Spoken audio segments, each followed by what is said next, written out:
নমস্কার, আমি মিলন স্যার, পাল একাডেমি সেন্টারে তোমাদের সকলকে জানাই স্বাগত। আমি আজকে আবার চলে এসেছি তোমাদের কাছে। তোমরা যদি একটু খেয়াল করো তাহলে দেখতে পাবে আরআরবি এনটিপিসি 2025-এ যে ধরনের প্রশ্নগুলি এসেছে সেই প্রশ্নগুলি নিয়ে আজকের এই ক্লাসটিতে আমি আবার সম্পূর্ণ বিস্তারিত আলোচনা করতে চলেছি। ক্লাসটি শুরু করার পূর্বে তোমাদের কাছে আমার ছোট্ট একটি রিকোয়েস্ট, যারা আমার চ্যানেলে নতুন এখনো পর্যন্ত আমার চ্যানেলটিকে তোমরা সাবস্ক্রাইব করনি, তারা অবশ্যই চ্যানেলটিকে সাবস্ক্রাইব করে পাশে থাকা বেল আইকনটিকে একটু প্রেস করে দিবে।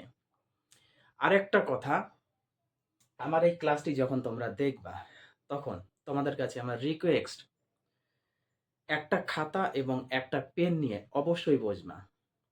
কারণ প্রত্যেকটি কোশ্চেন তোমরা একটু লিখে লিখে রিভাইজ দিয়ে যাবে। এখনো পর্যন্ত যাদের এক্সাম হয়নি বা পরবর্তী শিফটে যারা এক্সাম দিতে চলেছ, তাদের জন্য ক্লাসগুলি খুবই গুরুত্বপূর্ণ। তাহলে চলো আর সময় নষ্ট না করে আমরা সরাসরি চলে আসি এবার কোশ্চেনে। এবার আমরা কোশ্চেনে একটু চোখ রাখবো। কোশ্চেনগুলি কি বলেছে এক ঝলকে আমরা একটু দেখে নেব। তাহলে প্রথম কোশ্চেনটি একটু দেখো কি বলেছে।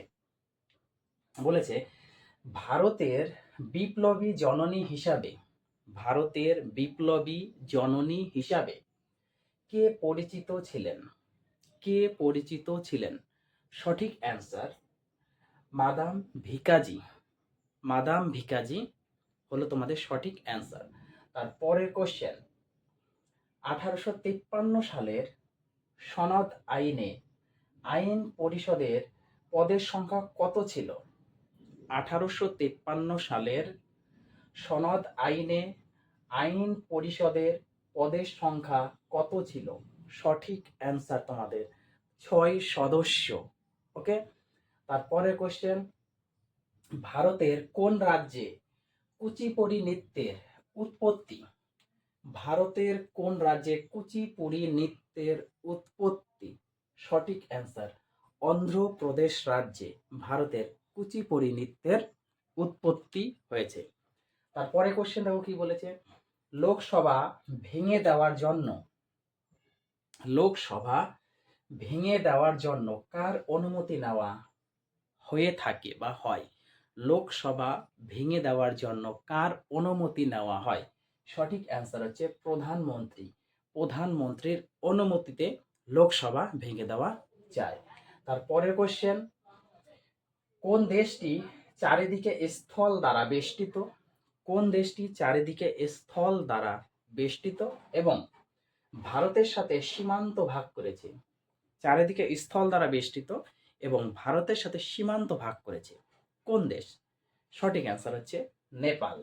নেপাল এই দেশটি হচ্ছে চারিদিকে স্থল দ্বারা বেষ্টিত এবং ভারতের সঙ্গে ভাগ করেছে।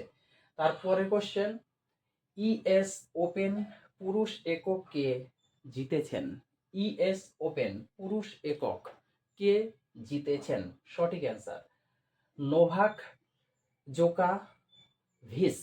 Novak Novak জোকোভিচ। ওকে। ইএস ইএস ওপেন পুরুষ এককে কে জিতেছেন?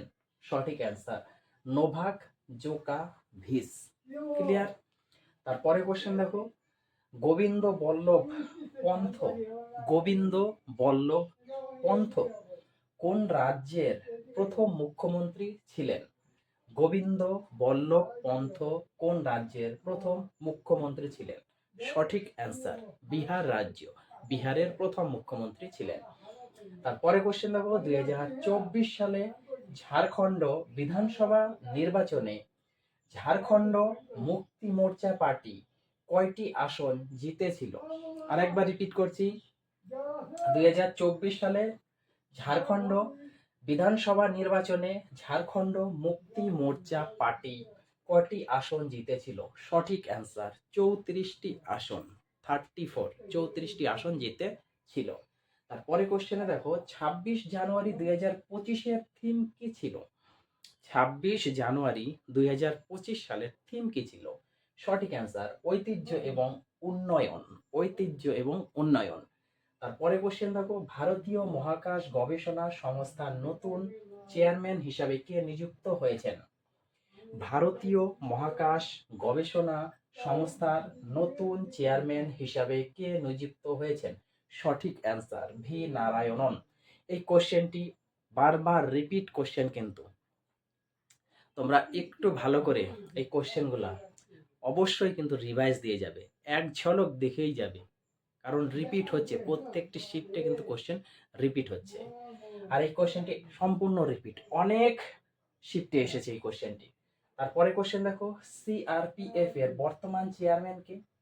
সিআরপিএফ এর বর্তমান চেয়ারম্যান কে? সঠিক অ্যান্সার জ্ঞানেন্দ্র প্রতাপ সিং। জ্ঞানেন্দ্র প্রতাপ সিং হলো সিআরপিএফ এর বর্তমান চেয়ারম্যান। তারপরে কোশ্চেন, পর্যায় সারণীতে কোন উপাদানটি সবচেয়ে হালকা? পর্যায় সারণীতে কোন উপাদানটি সবচেয়ে হালকা? তোমাদের চারটে অপশন, চারটে অপশনের মধ্যে সঠিক অ্যান্সার হচ্ছে হাইড্রোজেন। এই হাইড্রোজেনটা সবচেয়ে হালকা। ওকে, তারপরে কোশ্চেন, স্ত্রী যোজনা কোন রাজ্যে শুরু হয়েছিল? স্ত্রী যোজনা কোন রাজ্যে শুরু হয়েছিল? সঠিক অ্যান্সার হায়দ্রাবাদ। হায়দ্রাবাদ রাজ্যে স্ত্রী যোজনা শুরু হয়েছিল। তারপরে কোশ্চেন দেখো, কোন দেশের জন্য অপারেশন ব্রহ্মা চালু করা হয়েছিল? কোন দেশের জন্য অপারেশন ব্রহ্মা চালু করা হয়েছিল? সঠিক অ্যান্সার মায়ানমার। মায়ানমার দেশটির বা প্রতিবেশী দেশটির জন্য এই অপারেশন ব্রহ্মা চালু করা হয়েছিল। তারপরে কোশ্চেন দেখো, কোন গভর্নর জেনারেলের আমলে সতীদাহ প্রথা বিলুপ্ত করা হয়েছিল? কোন গভর্নর জেনারেলের আমলে সতীদাহ প্রথা বিলুপ্ত করা হয়েছিল? সঠিক অ্যান্সার হচ্ছে লর্ড বেন্টিঙ্ক। লর্ড বেন্টিঙ্কের আমলে সতীদাহ প্রথা বিলুপ্ত করা হয়েছিল। তারপরে কোশ্চেন দেখো, খুদাই খিদমতগার, খুদাই খিদমতগার আন্দোলন কে শুরু করেছিলেন? খুদাই খিদমতগার আন্দোলন কে শুরু করেছিলেন? সঠিক অ্যান্সার খান আব্দুল গফফর খান। খান আব্দুল গফফর খান। ওকে, তারপরে কোশ্চেন, কোনটি অধাতু? কোনটি অধাতু? এখানে অপশন দেওয়া আছে, সোনা, রূপা, প্লাটিনাম, সালফার। এই চারটি অপশনের মধ্যে সঠিক অ্যান্সার তোমরা একটু বলে ফেলো, কি হবে? কোনটি অধাতু? সোনা অধাতু হবে না, রূপা অধাতু হবে না, প্লাটিনাম অধাতু হবে না, একমাত্র অপশন পড়ে আছে আমাদের 4 নাম্বার, সালফার। সালফার হলো একটি অধাতু।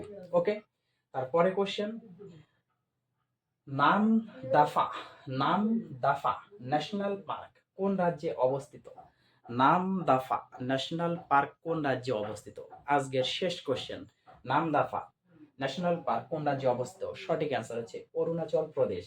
অরুণাচল প্রদেশে এই নাম দাফা ন্যাশনাল পার্ক অবস্থিত। এই ছিল তোমাদের আজকের কোশ্চেন। প্রত্যেকটি কোশ্চেন তোমরা ভালোভাবে দেখে যাও। আর বেশি দিন নেই, কয়েকটা দিনের মধ্যেই তোমাদের এক্সাম সম্পূর্ণ শেষ হয়ে যাবে। তো একটু কষ্ট করে তোমরা কোশ্চেনগুলা দেখে যাও, যাদের এখনো পর্যন্ত হয়নি, পরবর্তী শিফটগুলোতে যাদের এক্সাম আছে তাদের উদ্দেশ্যে। তো ক্লাসগুলি কিন্তু তোমরা কেউ মিস করবে না, কেউ মিস করো না।